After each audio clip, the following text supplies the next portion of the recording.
ल गाइज हामीहरू चाहिँ आज केमा जाँदैछौँ? हिँड्दैछौँ हामी हिँड्दैछौँ। यात्रा भन्नु आज हामी एउटा नयाँ ट्रेकिङ ट्रेलमा जाँदैछौँ।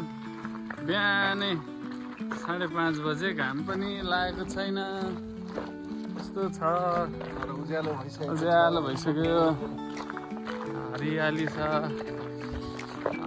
पर पुगेर फेरि जाउँला है त। आजको हाम्रो ट्रेलको भ्यू चाहिँ यस्तो छ, एकदम राम्रो छ। सनराइज हुनु लागिरहेछ।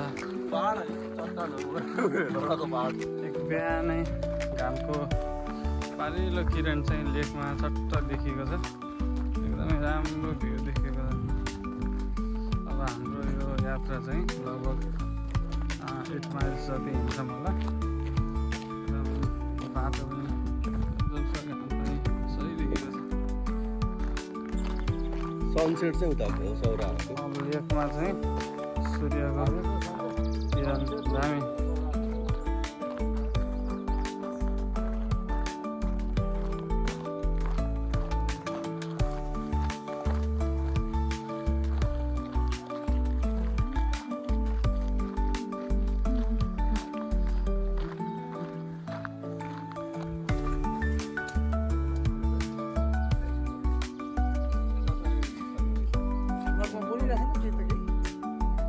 चाहिँ ट्रेल के अरे रेलको लिक के भन्छ त्यही रहेछ।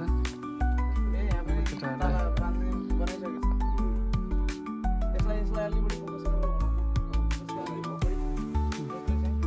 चाहिँ तालै ताला बाँधेको रहेछ, किन बाँधेको थाहा भएन, यस्तो रहेछ।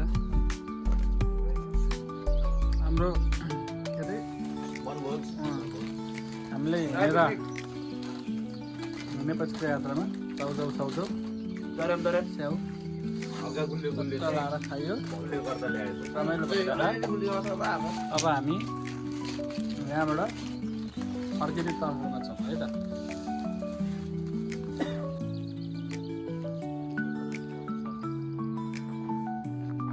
हाम्रो ट्रेलमा देखिएको बाटोमा देखेका घरहरूले चाहिँ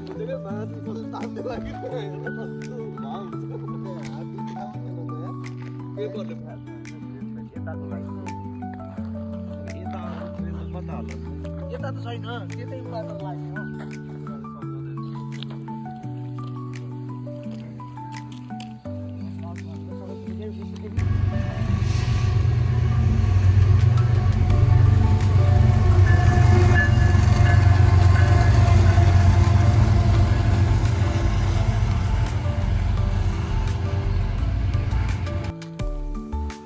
हाम्रो चाहिँ वाकमा यस्तो राम्रो छ ठाउँ चाहिँ, तर हामी यात्री चाहिँ हामी जम्मा यति मात्रै छौँ। किनभने कर्फ्यू लागिरहेको छ। तपाईँहरूलाई पनि थाहा होला अमेरिकामा जहिले कर्फ्यू लाग्छ के कसो हो।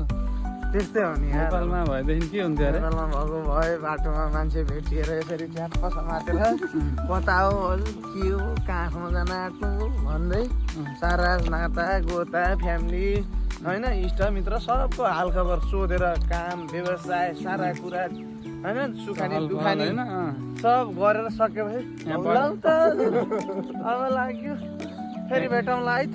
बच्चाहरू खेलिरहेका हुन्थे, कुदिरहेका हुन्थे, आधा घन्टा त बाटोमा रोकेर उभिएर छेउतिर हात समाती एकअर्काको हात समात्दै गफ हानेर। यहाँ चाहिँ घरहरू हेर्दा सबै चिरीचाट्ट एकदमै आनन्द बाटो रमाइलो हो।